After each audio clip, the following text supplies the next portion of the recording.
I've noticed something about my content, to be honest, and I notice it by reflecting upon others. And I seem to be more open to talking about conversations that most people shy away from. You know, even associating with the content sometimes that I speak of, people don't even want to be near it because they're terrified. They're just terrified of being associated with it, you know, so let alone speak on it themselves.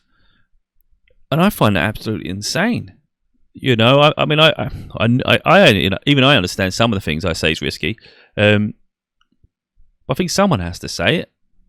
You know, if everybody's going to shy away and hide from the topics that are really essential and we need to shine a light on, then what changes? Because there's like extremes. That's what I've noticed. I'm like down the middle to the point, you know. There's so many extremes with it.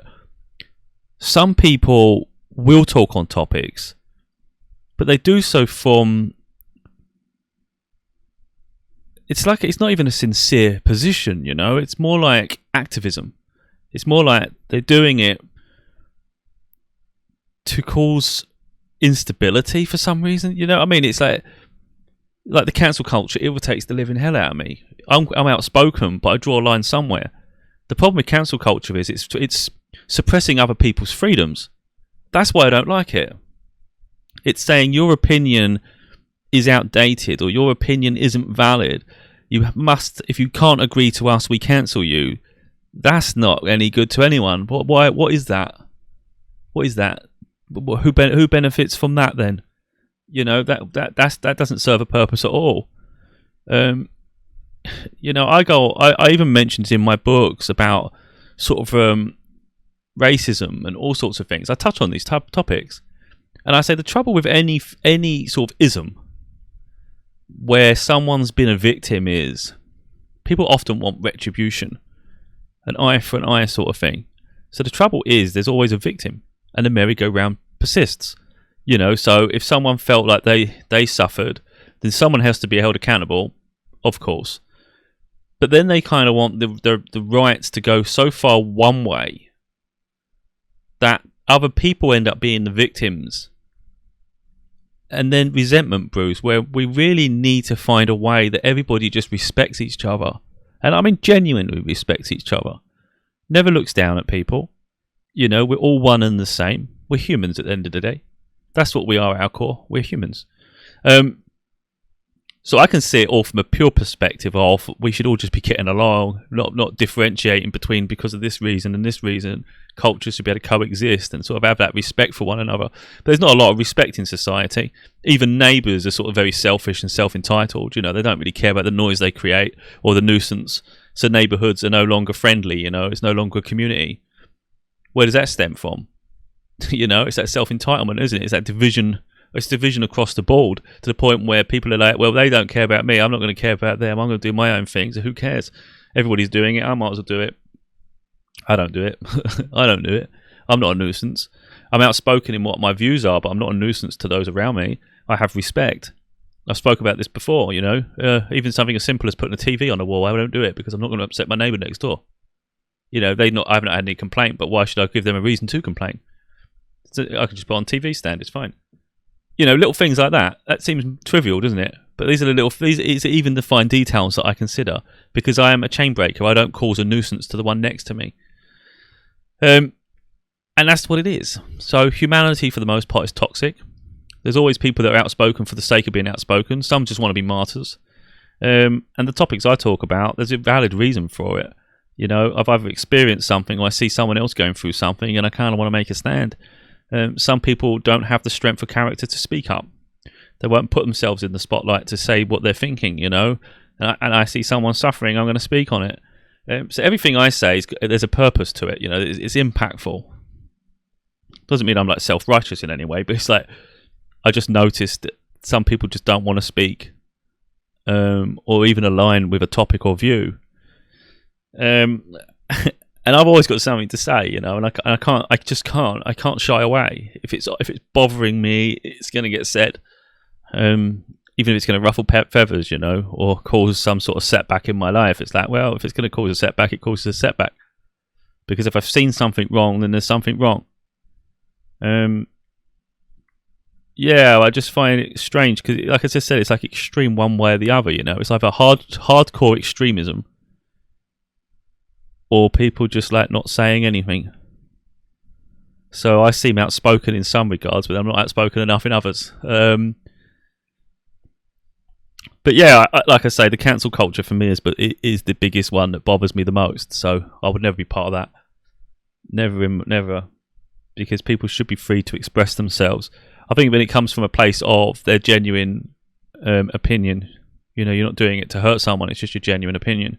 I have my opinion on things, which I may talk about in the future. But at the moment, it's like, even I pick my battles to an extent. But more the case of I'm trying to learn a little bit more on some topics. I'm trying to monitor a little bit more, because sometimes it's important, if we don't truly understand something 100%, maybe keep our opinions a little bit back. But I'm seeing more people speak out, and it's like, yeah, I don't 100% fit one way or the other here. And that's where the cancel culture comes flying in. You kind of like have to pick a side. You have to support this or support that. And it's like, no, really, I don't have to at all. Actually, I have an opinion that most probably wouldn't like, but it doesn't come from a place of being nasty or vindictive, or trying to suppress someone from being who they are. It's kind of like, there has to be a line too. I think it's quite obvious probably what I'm going to talk about, but I'm not going to say it. Because I've got an opinion on it. If someone ever pushes me for an opinion on it in the future, then I will absolutely say what I feel. And if it upsets someone, then, again, I say this many times, it's okay to be upset. Kind of have to make peace with that. Because sometimes we're going to say something that someone don't like, and they're going to have to get comfortable with it, because, you know what, we're not all going to be paid and bought for, And we're not all going to sort of like hide and be worried about being suppressed. Cancel me. So what? How can you cancel me? What are you going to do? I have platforms. I'll always speak. I'll always share my voice one way or another.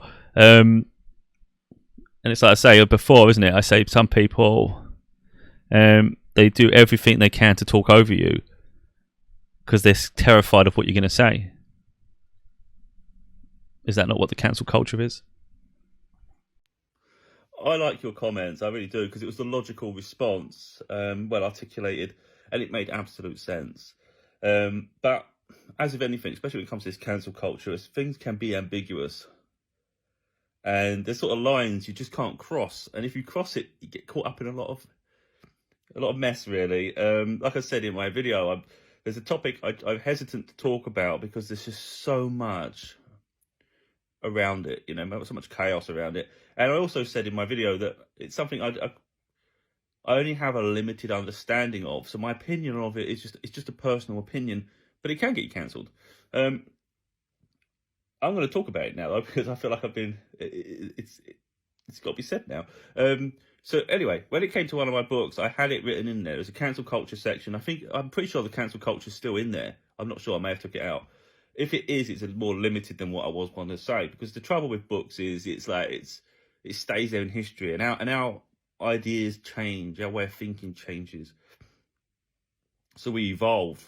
So like something I say then, it may affect someone later when my opinions change, and it's not there for spite. So if someone said to me, "Oh, that's all wrong, I wouldn't put that," they get really antsy about it. I thought that's a bit overkill, but they were coming from a place where they were living through a similar experience. There was something about them where it's more personal to them than it is to me. For me, it was just an opinion. So I think sometimes our opinions can affect people more. But what I like about your comment was, it immediately, because that's what I like. I like conversation like this, But again, we may end up clashing completely by the end, It is what it is, isn't it? But somewhere along the line, there's like this common understanding. The fact that there's consequences, yeah. But I think that consequence should only really come. Again, you can say something too much, and I get it, if you've really attacked someone and upset them. But if you've done something, I think, physically to someone, then yeah, I get that. I get that 100%. That person's getting cancelled. Yeah, because they've done something in their life that is so unforgivable, and it's been hidden for so long. It's been really evil and manipulative. And I get that. I absolutely get that. You can't have people like that in society being leaders or being in a position of power. or even sort of gaining anything from a situation. You know, that's not right. With me, I'm very transparent though, so I show my flaws and I show my strengths and my flaws. You know, I don't pretend to be right all the time. I am me. So, flawed to a fault sometimes, possibly. So I'm going to talk about the transgender situation at the moment, and it's like I said, it's a hot topic, and it's one I try to stay away from because as soon as you speak, it's like boom, attack. What I say isn't coming from a place of hurt, though. It's not coming from a place of attacking people. It's actually me just processing what I'm seeing. The way I see it is that people should have the opportunity to have the identity they choose, but it shouldn't be forced upon others. And there has to be some sort of recognition of what they were born into. I think they have to at least acknowledge that part, because that's where people just get a bit annoyed, I think. Like if you've got segregated toilets and you've got someone that's transgender then goes into the, it's like, I don't know where you draw the line with it. That's a difficult situation, that is, and it's like people just don't want to talk about it because they get cancelled. So if a naturally born woman is in the female's toilets, and then someone comes in who wasn't a female to begin with, it's like, do they have the right to feel like that's an invasion of their privacy? Like that shouldn't be happening. But then again, if you go the other way and that person turns up in the male's toilets, is that confusing? See, I don't have all the answers to it. But the way I see it is, you have to sort of say, what is your biological, what is your biology really? And then just acknowledge that is what you are at your core. Because that's what you're born into, you know, whatever your genetics are. Doesn't mean you can't identify it as whatever you want to identify with after, though. But I do think they can't get touchy about what you're born into, because that's your natural state. That's what you are born, you know. If we didn't have these medical advancements, we wouldn't have the ability to transform anyway. You could say, I want to, you know, you could be like, you had in the past, you'd have cross-dressing, for instance. That's taboo. That was considered a bit strange to people. But that was obviously the beginnings of it, where people had this. Wouldn't say, is it a need? I don't know. It's like it's innate with them though that they want to be a woman, or they feel like they are feminine. You know. Like I said, I'm still trying to understand it all myself and put it into words. So it's not coming from a place of trying to hurt someone or offend them. But I also make the very valid point in my own personal life is that if you're offended, it's okay to be offended. You're going to have to make peace with that. There's going to be people that don't understand. Well, there's going to be people that do understand, but their opinions are quite strong in themselves. Effectively, what someone can't do, though, it's not for me to tell someone, if let's say someone identifies as a female but they were born a male, it's not for me to tell them they're a male. You're wrong. But it's nothing to do with that. But it's me to say, look, how I see the world. Someone shouldn't be able to determine how I see the world, though. They shouldn't be able to tell me that no, you can't see it like this. You can't see it like that. It's like, no, that's how I'm seeing it. I'm seeing it that person was a male. They are a male at their core, but they like to be they've chosen to be a woman. That's fair, isn't it? I mean, that's what it is. You know, so I can't see it any different way than that. I just can't. Because for me, that is logic. But it seems like it's wrong to do that, and and it's like you're damned if you do, damned if you don't. You know, there'd be people that actually understand exactly what I'm saying, but you have to tiptoe so much it gets crazy. So most people actually don't want to get involved anyway, and they just stay well out of it. They just stay back, you know, because there might be a point of reference, a bit like you said there, freedom of speech, but but you have to appreciate there's going to be consequences. And that's exactly it, isn't it? It's like sometimes it's not worth the consequence. So most people, and I mean most people, will just stay well clear of it because it's not there. It's like almost like you pick your battles and it's not your battle. But I'm just sharing my opinion of it. Now, my opinion could change over time, but I don't know at what level it could because, again, biology is biology, you know. It's like I don't know how far back to go with this. It's like it's confusing because I think the worst part is for me really is that fact that I'm not transgender, am I? You know, and I don't have a different sexual orientation, so my perception of it is limited. But I think it's important that we all listen to each other, though. It's like you can't just blanket ban a lot of people who have to navigate society too, and tell them you can't think that's bigamist or whatever you want to call it, whatever term it is. You know, I don't follow the isms and all this. because I think we should also all be treated the same. So we should be able to be unique and original, which sometimes contradicts my way of thinking, but there has to be a logical stance to it too. There's no point pretending that that didn't happen. I think that's the point. That's the point that I get. I think there's a lack of sense of reality sometimes. People want to live in la la land, and it's like, let's say you had a body transformation surgery, and what they're trying to do is they're trying to remove any semblance of their previous life. And it's like, we need to learn to accept ourselves for who we are and embrace all of our history. There's nothing wrong with changing your identity. It really isn't. You be who you want to be, who you feel you are. That's absolutely. So I'm not against any of it. But I just think at its core, though, we do need to sort of still accept what our biology was or is fundamentally, But again, my perception of it all is limited. I don't know the extent of the surgery. I don't know the hormones that go into it. I don't know how much of our body develops and changes when these surgeries happen. It's like, I have an opinion on it, but it doesn't interest me enough to delve too deep into it. Because it's not something that truly interests me, to be honest. It's like I have a perspective from the outside, and I share that. So if someone takes exception to me, they have to look into it deeply. Why are you offended by it? Because I'm telling people at the level that I understand it and my limited understanding of it. You can't attack someone just because they're sharing their opinion, but they don't understand. It's like I'm explaining. I understand to a point. I don't understand fully. And I have an opinion. But again, like you said, there are consequences to what we think, to our consequences to what we do, I guess.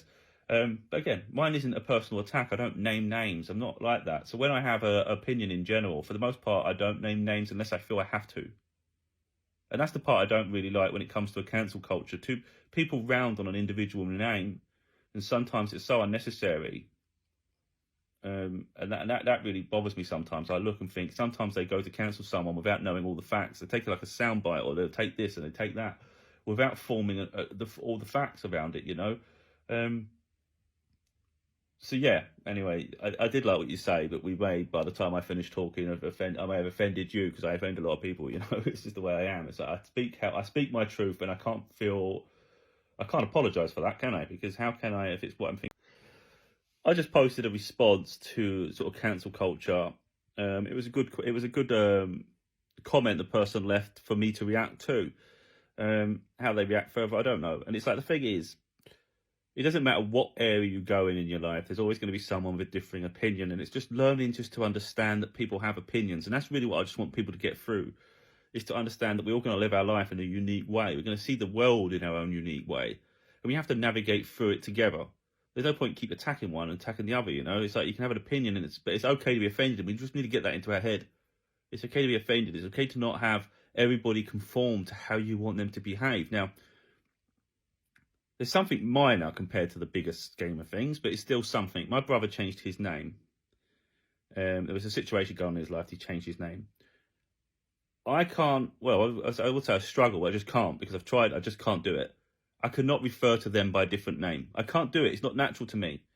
I think if you're at a younger age, it's possible. When you're older and you've spent most of your life together, all of a sudden changing someone's name, it's not natural, and I just can't do it. It's instinctive, it's innate. And it's the same with the topic I was talking about in my other video. The way we see people and the way we navigate life is determined a lot of the time by how we've navigated through society up until that point. You can't just expect people just to change them. Prod them with an electrocution stick and go, change. That's not going to happen. We're going to see the world the way we want. So while my brother may get frustrated that I can't refer to him by a different name, it's just that he's got to make peace with that, because there's nothing I can do about it. Every time I try, I just can't. I forget. I'll always do what comes natural to me. So from their point of view, it's frustrating, because everybody should be referring to them by their new name.